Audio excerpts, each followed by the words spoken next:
Hello friends, you are once again with me. This is Neha Shah from Let's Learn Spreading Wings. I know I am posting after a long time.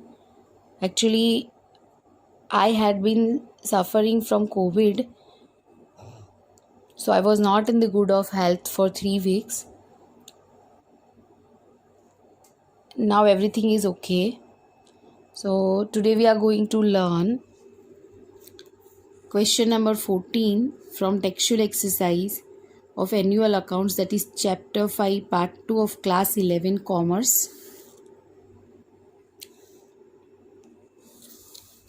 First of all before doing this chapter आपको ये ध्यान रखना है कि इसके जो formats है, trading account में क्या क्या आएगा, प्रॉफिट एंड लॉस अकाउंट में क्या क्या आएगा, बैलेंस शीट में क्या क्या चीज़ें कैसे फॉर्मेट में डालेंगे, वो सारी चीज़ें आपको एक बार रिफ़र करनी है फ्रॉम द टेक्स्ट बुक में आपको दिया ही है उसका स्पेसिमेन, तो वो जाके एक बार अच्छे से देख लो, पहले उसको रिफ़र कर लो, उसको लर्न बाय हार्ट कर लो and then join me for this sum. As on 31st March 2015, ये क्वेश्चन नंबर 14 है टेक्सचुअल एक्सरसाइज का. As on 31st March 2015, the ratio of capital and reserve is 4:1 in the business of Bhavna. Capital reserve का ratio दिया है 4:1 है. And the balances of other accounts on that date are as under. Prepare final accounts. आपको balances दिए है, आपको trial balance नहीं दिया. देखो यहाँ पे आपको क्या दिया है, आपको बैलेंस दे दिए है बट ट्रायल बैलेंस नहीं दिया. तो सबसे पहली चीज़ तो आपको क्या प्रिपेयर करना पड़ेगा, you have to prepare trial balance. क्या बनाना पड़ेगा, आपको ट्रायल बैलेंस बनाना पड़ेगा. आपको बहुत अच्छे से आता है ट्रायल बैलेंस बनाना. ओपनिंग स्टॉक है तो उसका डेबिट बैलेंस होगा, परचेज है तो उसका डेबिट बैलेंस होगा. मतलब जो अकाउंट का डेबिट बैलेंस है उसको डेबिट साइड डाल दो और जो अकाउंट का क्रेडिट बैलेंस है उसको क्रेडिट साइड डाल दो. और उसके बाद आपको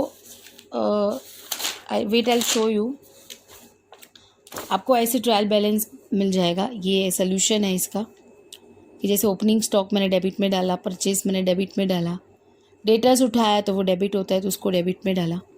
ऐसे करके आप पूरा ट्रायल बैलेंस पहले बना लो, क्योंकि trial balance banana I hope सबको आता ही होगा जो ये चैप्टर कर रहा है. तो मैं उतना ट्रायल बैलेंस बनाना नहीं सिखा रही हूँ. बट आफ्टर राइटिंग दिस आपको दो चीज़ें मिसिंग थी, कैपिटल और रिजर्व नहीं दिया था. इन द क्वेश्चन आपको कैपिटल और रिजर्व का बैलेंस नहीं दिया था, बट आपको वो बोल दिया था रेशियो. क्वेश्चन में ही दे दिया था कि वो रेशियो कितना है, 4:1. That ratio is 4:1. तो ट्रायल बैलेंस का बैलेंस निकालोगे ना, मतलब कि डेबिट का टोटल कर लो और क्रेडिट का टोटल कर लो, तो डेबिट का ज़्यादा आ रहा है. वो कितना आ रहा है, 5,41,000. ये टोटल दोनों साइड का सेम ही होता है ट्रायल बैलेंस, वो हमें पता है, 5,41,000. अब कितना बच गया, तो ये बैलेंस निकल गया, 2,10,000 बच गया. उसको 4:1 में डिवाइड कर दो, उसको ये रेशियो में डिवाइड कर दो तो रिजर्व और कैपिटल मिल जाएगा. कैपिटल का कितना पोर्शन है, 4/5 और रिजर्व का है 1/5. तो इसे आप डिवाइड करोगे तो आपको रिजर्व और कैपिटल मिल गया. मतलब this is your whole question. What is this, it's your question. आपको जो ट्रायल बैलेंस मिलेगा वो आपको क्वेश्चन है. सबसे पहले आपको क्वेश्चन फॉर्म करना है, मतलब ट्रायल बैलेंस बनाना है. ट्रायल बैलेंस बनाने के बाद आफ्टर मेकिंग ट्रायल बैलेंस हम फाइनल अकाउंट्स बनना शुरू करेंगे. उसमें सबसे पहले हम ट्रेडिंग अकाउंट बनाएंगे, उसके बाद हम प्रॉफिट एंड लॉस अकाउंट बनाएंगे, उसके बाद बैलेंस शीट बनाएंगे. Now we start preparing. और सबसे पहले हम क्या करते हैं, जब फाइनल अकाउंट्स बनाते हैं तो सबसे पहले हम एडजस्टमेंट्स को मार्क करते हैं. What do we do first, adjustment को मार्क करते हैं. तो यहाँ एडजस्टमेंट देखो, ये फर्स्ट एडजस्टमेंट है क्लोजिंग स्टॉक वाला. बट क्लोजिंग स्टॉक ऊपर हमें क्वेश्चन में नहीं दिया होता है, वो हमें सीधा ही डालना होता है, तो उसका कैलकुलेशन बाद में करेंगे. Now we come to second point. Goods of ₹5,000 are distributed as free sample which is not recorded. Free sample में डाला है, मतलब ये क्या होगा, एडवर्टीजमेंट एक्सपेंस हो गया. तो आप एडवर्टीजमेंट एक्सपेंस को मार्क कर दो. और क्योंकि गुड्स जा रहा है वो परचेज में से माइनस होगा, तो परचेज को माइनस कर दो, क्योंकि वो परचेज को टिक कर दो, क्योंकि वो परचेज को इफेक्ट करता है. Then the third question is goods of ₹6,000 withdrawn by Bhavna for her personal use which is recorded in the sales book. ये पर्सनल यूज़ के लिए ले गई पर गलती से सेल्स में डाल दिया है, तो सेल्स को टिक करो. क्योंकि सेल्स में से माइनस करना पड़ेगा। सेल्स के साथ कौन कनेक्टेड है? डेटर्स, उसको भी टिक कर दो। अब भावना पर्सनल यूज़ के लिए रह गई तो वो क्या हो जाएगा? वो ड्राइंग्स हो जाएगा। ड्राइंग्स अगर यहाँ पे है तो उसको मार्क करो, नहीं है तो आप अलग से लिख लेना।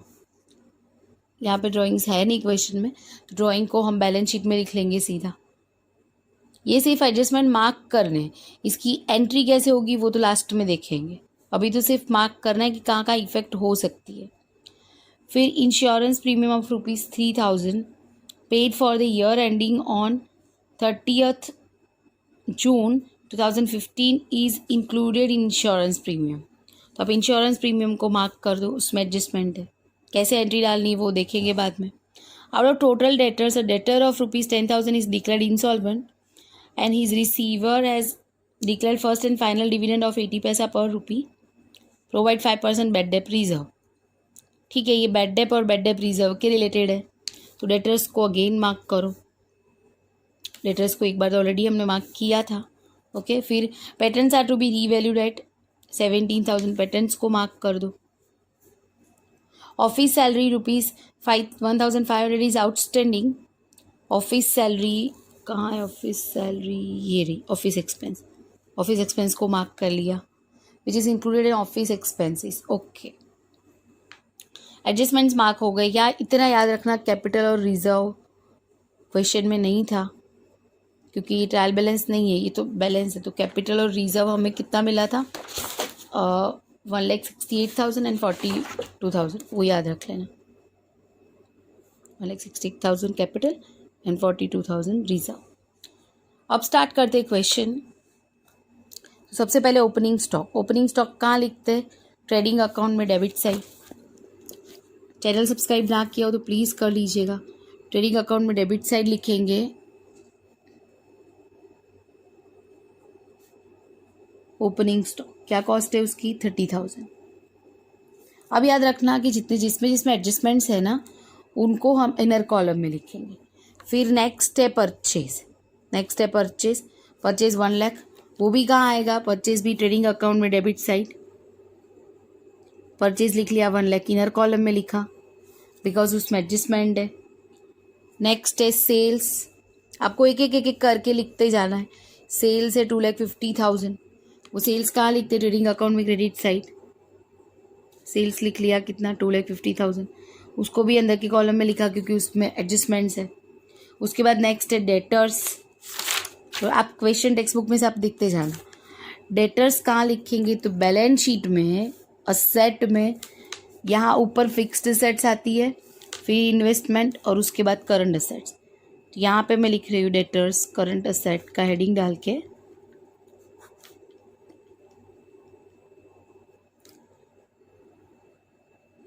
डेटर्स कितने हैं? 1 लाख के। ओके, ठीक है, डेटर्स लिख लिए 1 लाख के। अब नेक्स्ट है क्रेडिटर्स 20,000। क्रेडिटर्स कहाँ लिखेंगे? क्रेडिटर क्या है हमारे लिए? लायबिलिटी। तो लायबिलिटी में यहाँ लिख लेंगे करंट लायबिलिटी में नीचे क्रेडिटर्स, वो 20,000 के है। बट क्रेडिटर्स में भी एडजस्टमेंट है तो उसको अंदर के कॉलम में लिखेंगे। फिर है मशीनरी। मशीनरी 2 लाख। आप क्वेश्चन साथ में देखते जाना, क्वेश्चन नंबर 14 है टेक्स्ट बुक का। मशीनरी 2 लाख, तो मशीनरी कहाँ लिखेंगे? यहाँ पे फिक्स्ड असेट में। बैलेंस शीट में असेट में लिखेंगे machinery. How much it is? उसकी वैल्यू है 2 लाख, और उसमें भी डेप्रीसिएशन गिनना है तो मैंने उसको अंदर के कॉलम में डाला है। फिर next is 10% loan taken from Pratibha. Pratibha से हमने लोन ली है। 10% loan taken from Pratibha. Pratibha से हमने लोन ली है, मतलब वो क्या हो जाएगी हमारी? लायबिलिटी। 10% लोन फ्रॉम प्रतिभा, या यू कैन राइट प्रतिभाज लोन। अभी इसको अंदर के कॉलम में लिख रही हूँ क्योंकि इसमें डेट दी है ऐसे करके। देखो यहाँ पे डेट दी है 10% loan taken from Pratibha from 1 अक्टूबर 2014, मतलब इसका इंटरेस्ट जब कैलकुलेट करना, मतलब जब एडजस्टमेंट करेंगे ना तब इसका इंटरेस्ट भी कैलकुलेट कर लेंगे, और अगर पे करने का बाकी है तो उसकी एंट्री देंगे। तो इसीलिए अभी उसको अंदर के कॉलम में डाल रहे हैं, ठीक है। ये हिडन एडजस्टमेंट है। जो डेट होती है ना ब्रैकेट में, तो वो क्या होता है, वो हिडन एडजस्टमेंट होता है। परसेंटेज है तो भी ध्यान में रखो। अब इंश्योरेंस प्रीमियम, वो भी इंश्योरेंस प्रीमियम कहाँ लिखेंगे, P&L debit, profit and loss account में डेबिट साइड लिख लेंगे इंश्योरेंस प्रीमियम।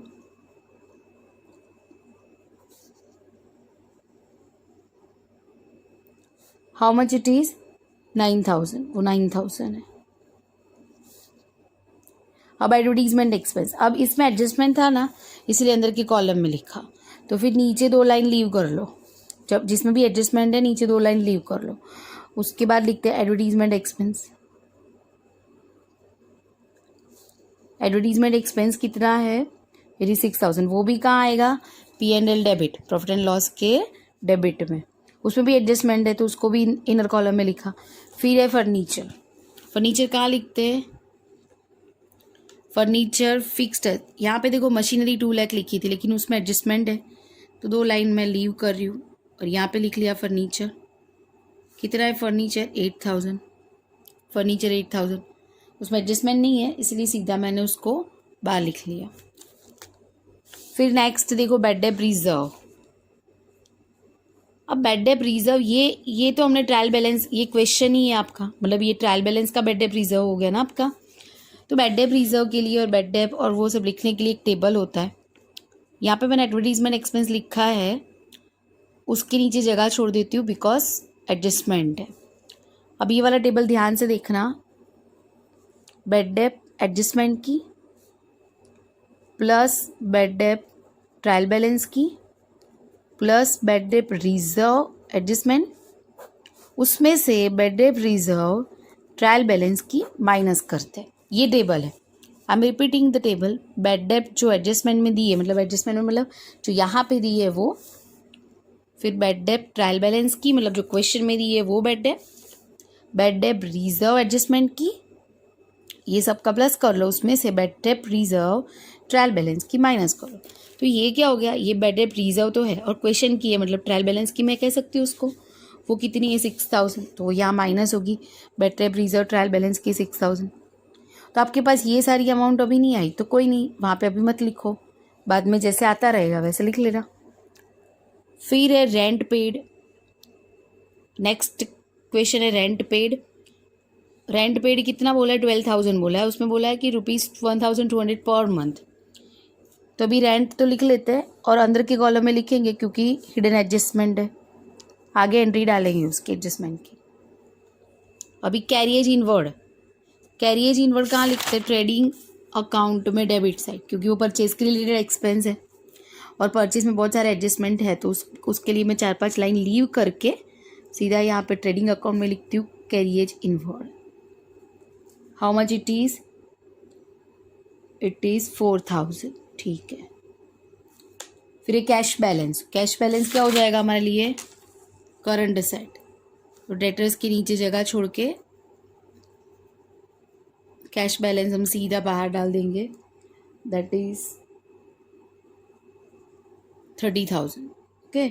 फिर next office expense. Office expense भी कहाँ आएगा, P&L डेबिट, P&L डेबिट में लिख रही हूँ ऑफिस एक्सपेंस। रेंट पे क्योंकि हिडन एडजस्टमेंट है तो ऑफिस एक्सपेंस भी मैं अंदर के कॉलम में लिखूंगी क्योंकि उसमें भी हिडन एडजस्टमेंट है। How much it is 20,000। अब है रेंट रिसीव्ड। वो रेंट रिसीव्ड कहाँ आएगा, P&L क्रेडिट, क्योंकि वो इनकम है। Rent received how much it is 3,000। फिर है पेटेंट्स। तो पेटेंट्स कहाँ डालेंगे, यहाँ फिक्स्ड सेट्स में आता है, बट पेटेंट्स में एडजस्टमेंट है तो उसको अंदर लिखना पड़ेगा। पेटेंट्स है 20,000 के, बैलेंस शीट में सेट में लिखा पेटेंट को, ठीक है। उसके बाद है डिस्काउंट रिसीव्ड। डिस्काउंट रिसीव्ड कहाँ लिखेंगे, P&L क्रेडिट। डिस्काउंट रिसीव्ड कहाँ लिखेंगे, P&L credit. How much it is 2,000। फिर डेप्रीसिएशन ऑन फर्नीचर, फर्नीचर का डेप्रीसिएशन तो वो यहाँ लिख लो, P&L डेबिट।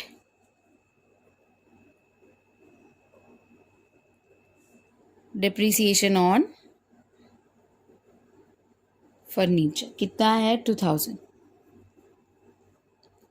और आपने जो लास्ट में जो दो चीज़ें ढूंढनी थी, कैपिटल और रिजर्व, कैपिटल कितना है 1,68,000 और रिजर्व कितना है 42,000।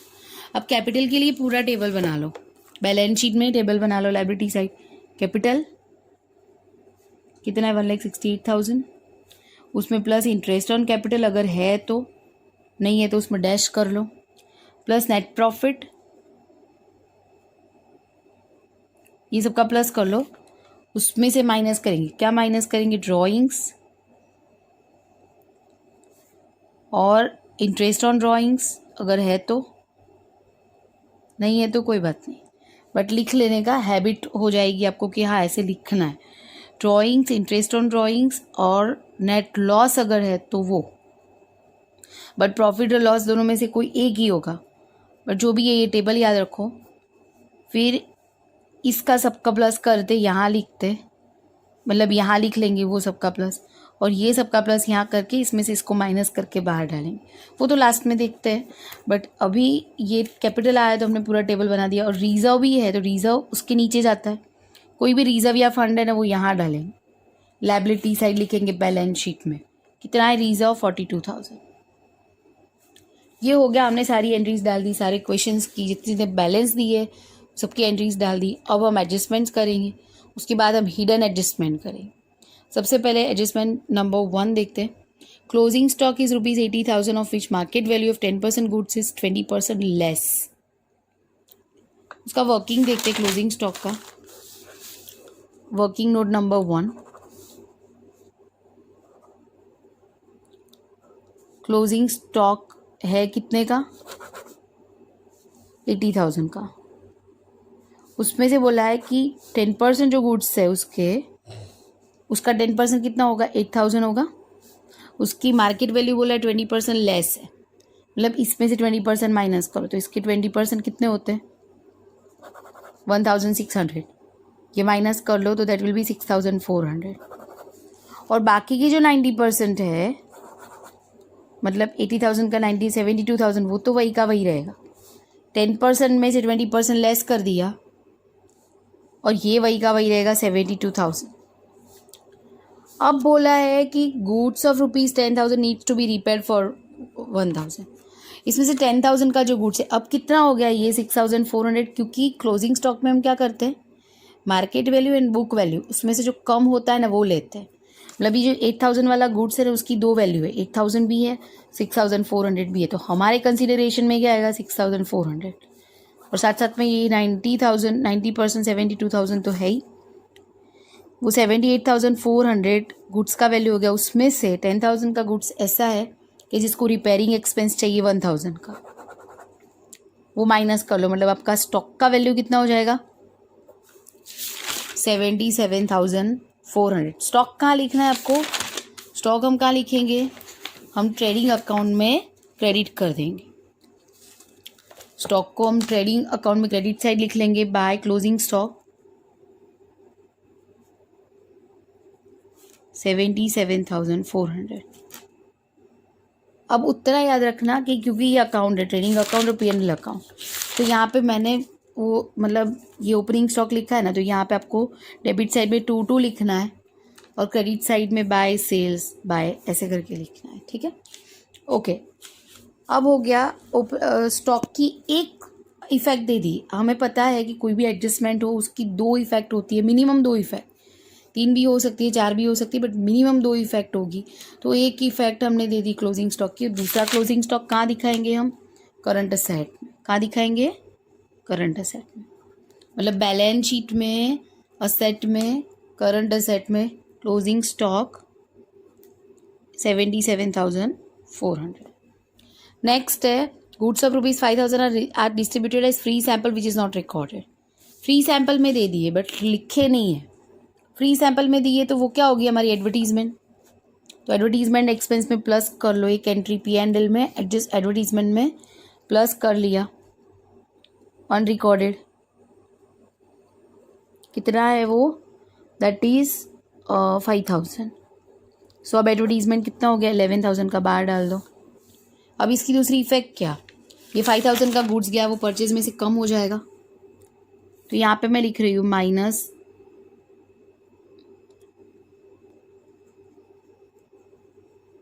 Goods gone in other way,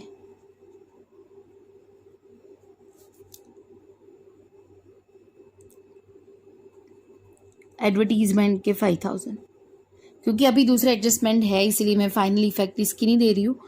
1 lakh में से 5,000 माइनस करके सीधा नहीं डालेंगे, क्योंकि अभी उसकी दूसरा एडजस्टमेंट है उसके अंदर। तो 2 एंट्री दे दी उसकी। याद रखना कि गलती से भी ऐसी मिस्टेक ना हो कि आप एक एंट्री करके रह जाए, उसमें ही फिर बैलेंस शीट टैली नहीं होती। Goods of ₹6,000 withdrawn by Bhavna for personal use, which Bhavna ने 6,000 रुपीज़ के गुड्स पर्सनल यूज़ के लिए ले गई, which is recorded in the sales book. उसने गलती से सेल्स बुक में रिकॉर्ड कर दिया है। सो पहले तो सेल्स में से माइनस कर लो, पर्सनल यूज में से ले गई तो कितना 6,000।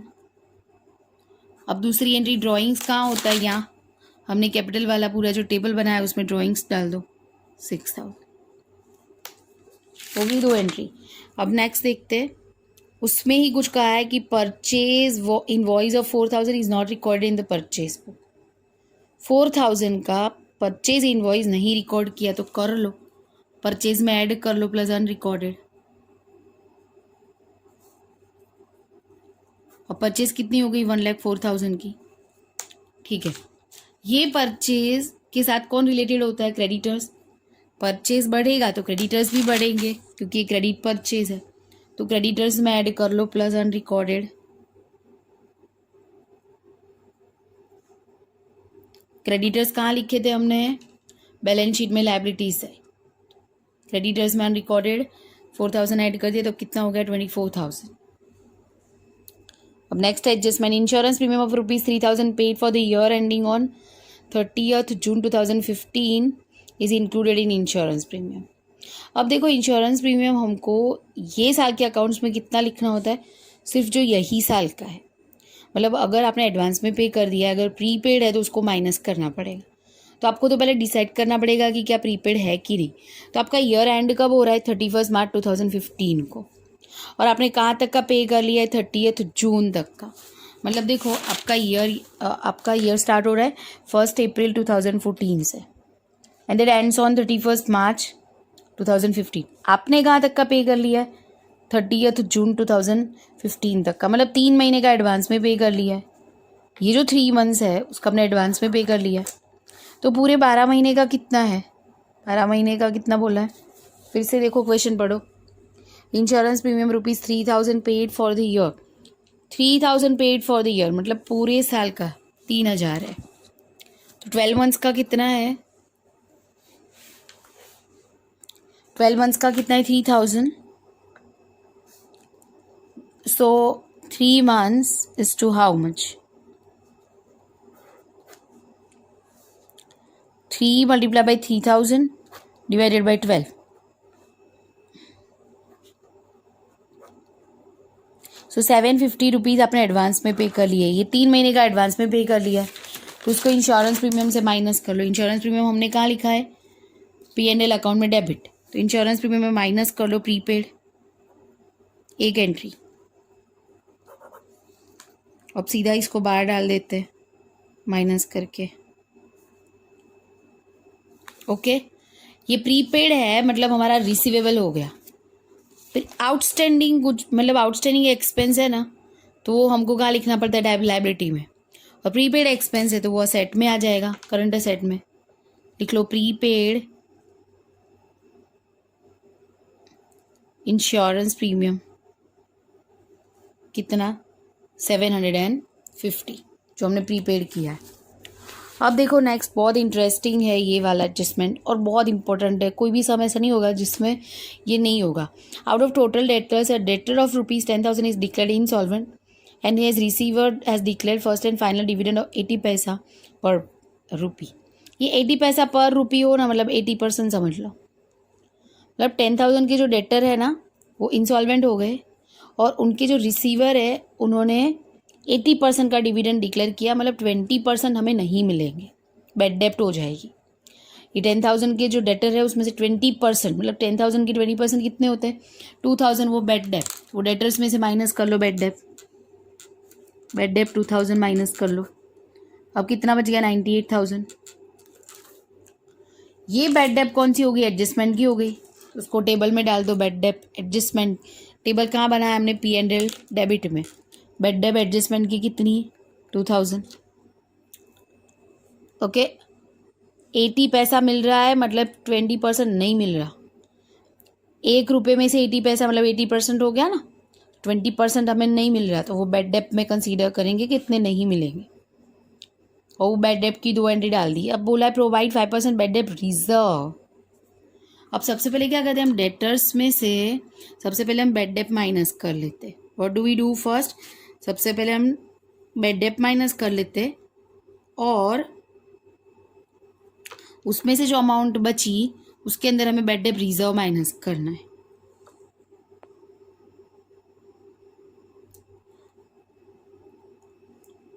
ओके, बट उसके पहले एक एंट्री हमने हमारी डालनी रह गई है कि देखो यहाँ पे बोला था ना, goods of ₹6,000 withdrawn by Bhavna for personal use which is recorded in the sales book. तो हमने सेल्स में से माइनस किया था वो 6,000। हमेशा याद रखो कि जो क्रेडिटर्स है ना, क्रेडिटर्स, आप परचेज में कोई भी चेंज करते हो ना, परचेज में प्लस माइनस करते हो तो उसके साथ आप क्रेडिटर्स में प्लस माइनस करो, अगर रिकॉर्ड करना रह गया है ऐसा कुछ। और सेल्स में करते हो तो उसके साथ साथ आपको डेटर्स में करना है। तो वो एंट्री रह गई थी सेल्स में, हमने ड्राइंग्स के लिखे हुए 6,000 माइनस किए थे, वो साथ साथ में डेटर्स में से भी माइनस करने थे। तो सबसे पहले हम बैड डेप्ट नहीं माइनस करेंगे, सबसे पहले हम वो 6,000 माइनस करेंगे। कितने बच गए? 94,000। अब बैड डेप्ट माइनस करेंगे, तो अब ये जो 92,000 बचा ना, उसके ऊपर हम बैड डेप्ट रिजर्व गिनेंगे। पहले बैड डेप्ट गिन लेते हैं, फिर बैड डेप्ट रिजर्व माइनस करते हैं। तो 92,000 का हमें 5% गिनना है।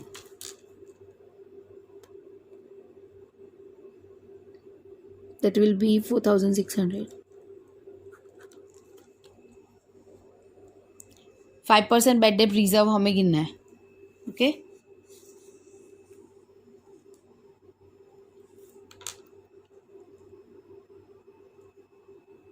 और इसमें से इसको माइनस करके फिर बाहर डालेंगे।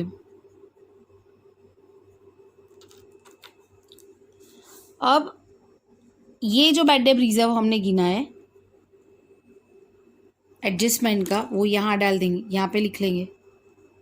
एडजस्टमेंट का जो बैड डेप्ट रिजर्व है वो कहाँ लिखेंगे हम? P&L में debit. Calculate 20% depreciation on machinery. Machinery पे 20% डेप्रीसिएशन गिन लो, माइनस डेप्रीसिएशन 20%। तो इसका 20% कितना होगा? 4,000। माइनस करने के बाद बाहर लिख लेंगे। और डेप्रीसिएशन जो मशीनरी का है उसकी दूसरी एंट्री क्या होगी? वो हम लिख देंगे P&L डेबिट में, क्योंकि वो हमारा एक टाइप का लॉस है, नॉन कैश एक्सपेंस है।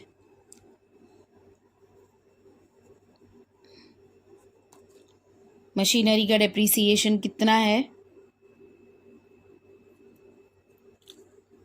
मशीनरी की अमाउंट हमें कितनी दी है? 2 लाख है ना? हाँ, ओके, तो उसका 4,000। ओके,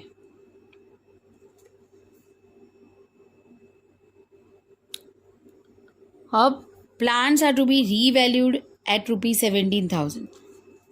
तो पेटेंट्स को 17,000 रीवैल्यूइंग करनी है, मतलब है उसकी वैल्यू कितनी? 20,000। ये जो बैड डेप्ट रिजर्व है ना, ये 92,000 पे अब नहीं गिनेंगे। Actually I saw the question again, उसमें क्या कहा है हमको क्वेश्चन में कि 10,000 में से 80% तो मिल ही जाने वाले फॉर श्योर, मतलब सिर्फ 2,000 नहीं मिले, वो 2,000 नहीं मिले, तो बैड डेप्ट रिजर्व तो सिर्फ जो डाउटफुल है ना उनके ऊपर ही हम गिनते हैं। तो ये 92,000 में से हमें 8,000 तो श्योर ही है कि मिलने वाले, मतलब 84,000 पे गिनेंगे। So this is 4,200। बैड डेप्ट रिजर्व कितना होगा? 4,200, क्योंकि 4,200 84,000 के गिनने, बिकॉज ये जो 92,000 है ना, उसमें से 8,000 तो हमें मिल जाएंगे, वो हम श्योर है। तो ये 4,200 होगा, और ये होगा 92,000 में से 4,200 को माइनस कर लो, सो इट विल बी 87,800 यहाँ पे। और यहाँ पे बेड रिजर्व एडजस्टमेंट की तो हमने लिखी है 4,200।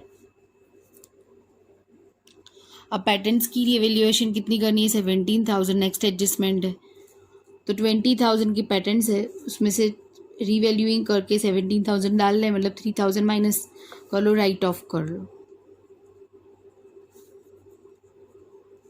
अभी जो राइट ऑफ करा वो कहाँ लिख लेंगे? यहाँ पे P&L डेबिट कर लेंगे, रिटर्न ऑफ पेटेंट। कितना राइट ऑफ किया? 3,000। अब नेक्स्ट क्वेश्चन है, नेक्स्ट एडजस्टमेंट है, office salary of ₹1,500 is outstanding which is included in office expenses. Office salary जो है वो आउटस्टैंडिंग है, तो ऑफिस एक्सपेंस में ऐड कर दो। पे करनी बाकी outstanding salary plus outstanding salary कितनी? 1,500, सो 21,500 बार। और उसकी दूसरी एंट्री क्या होगी? पे करनी बाकी है ना, तो लाइबिलिटी है हमारी, तो लाइबिलिटी में लिख लो यहाँ पे outstanding office salary 1,500।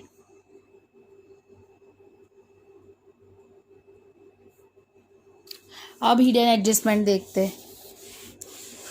Hidden adjustment में सबसे पहले 10% लोन टेकन फ्रॉम प्रतिभा से 10% लोन लिए। 50,000 के 10% कितने हो जाएंगे? 5,000। इंटरेस्ट अगर हम गिनते हैं उसका, तो 50,000 के 10% कितने हो जाएंगे? 5,000। 5,000 पर ली है हमने 1 अक्टूबर से, मतलब अक्टूबर, नवंबर, दिसंबर, जनवरी, फरवरी, मार्च, 6 महीने का कितना इंटरेस्ट होगा? 2,500, क्योंकि 5,000 हो रहा है 12 महीने का, मल्टीप्लाई बाय 6 डिवाइड बाय 12, 2,500 हमें लोन पे इंटरेस्ट पे करना है, प्रतिभा की लोन पे। तो उसकी एक एंट्री यहाँ लिख लेंगे, P&L डेबिट कि इंटरेस्ट ऑन लोन कितना? 2,500। और उसकी दूसरी एंट्री लोन में ऐड हो जाएगा, ये प्रतिभा की लोन में ऐड हो जाएगा, प्लस आउटस्टैंडिंग इंटरेस्ट। लोन कहाँ लिखी थी? लायबिलिटी में, बैलेंस शीट में।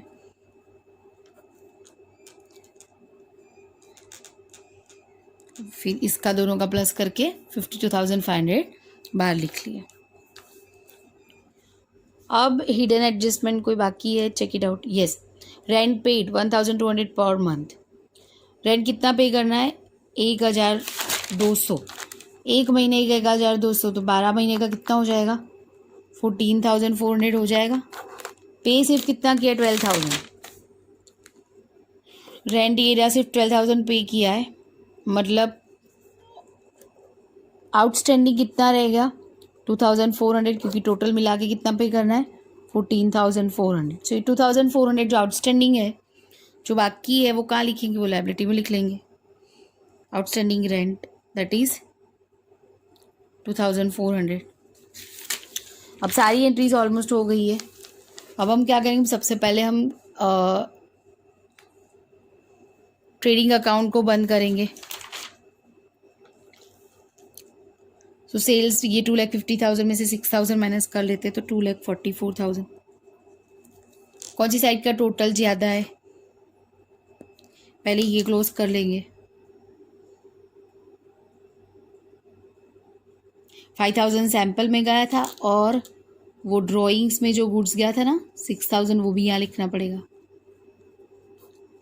ऐसे करके टोटल 11,000 इसमें से माइनस कर लो। इसमें से 11,000 माइनस कर लिया तो बाहर आएगा 93,000।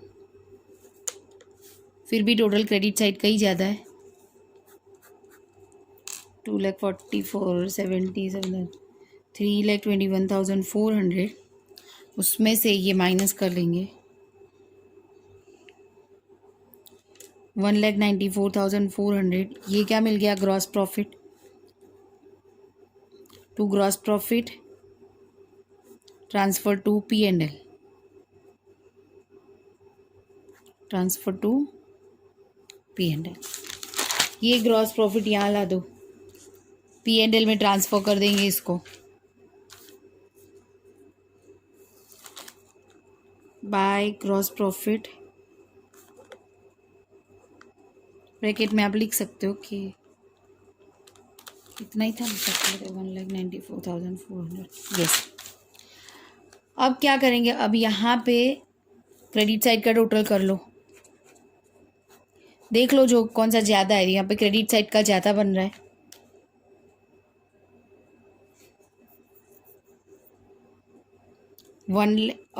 इसका प्लस करोगे ना तो 4 और 5 तो 1,95,400 यहाँ लिख लो।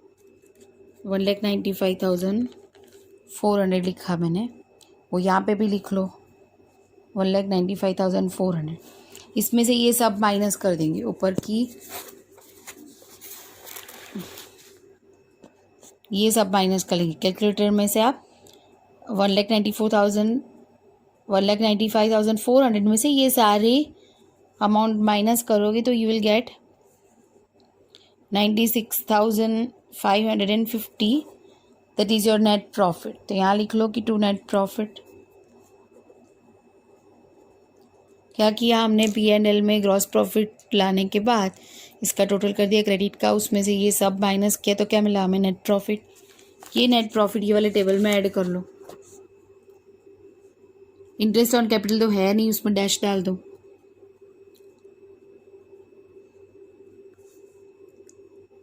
अब ड्राइंग्स कितना था, वो सिर्फ 6,000 था और लॉस है नहीं। इनका दोनों का टोटल कितना हो रहा है, 2,64,550। और ड्राइंग्स का interest on drawing, net loss, तीनों का टोटल यहाँ लिख लेते हैं। बट एक ही चीज़ है तो